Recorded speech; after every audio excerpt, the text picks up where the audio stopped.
Ce que j'aimerais vous partager ce matin, c'est une leçon de la vie, fait partie même des deux révélations de pasteur Marcelo et Macalamay. J'avais une relation lorsque j'étais au lycée avec une fille et dans cet amour fort, avec des promesses d'être ensemble et former une famille. Et je me rappelle, celle-là me disait même que si ça ne marchait pas, étant même marié avec un autre homme, je porterai un de tes enfants. Vous voyez, c'est que lorsque les femmes décident quelque chose. Alors, on va se séparer en 98, après la guerre de 5 juin, puis elle est partie en France.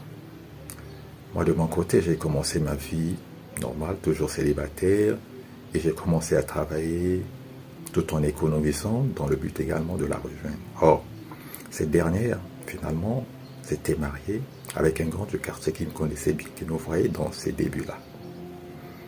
On va se rencontrer 14 ans après, elle descend à Pointe-Noire. Étant informé de cette situation, bien avant, bon, je me disais qu'on devait avoir le temps d'en parler. Et puis voilà, je sentais comme si elle voulait m'esquiver. Ne pas vouloir aborder ce problème. Et moi aussi, j'étais tellement pris parce qu'il y avait un déménagement à faire, ça et là, et voilà. On n'a pas pu se revoir pour une deuxième fois. Elle est repartie, l'année après, on m'appelle, elle est décédée. Alors, où est-ce qu'on va l'enterrer? On l'enterre dans le quartier que je vais intégrer une année plus tard. Dans le lieu où je passais, c'était une ruelle que je pouvais bien voir. Elle était enterrée, ce cimetière-là. Je dis, mais comment ça?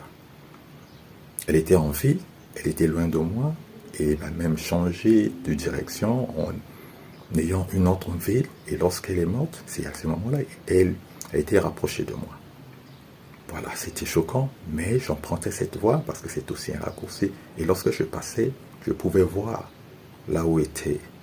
Comprenez la suite. Alors, un jour dans mon sommeil, je vais faire un songe. Elle était au chevet de mon lit, et lorsque je la voyais, elle était habillée en blanc, toute souriante, avec ses fausses faussettes. Je la regardais et je lui demandais, mais pourquoi m'as-tu fait ça?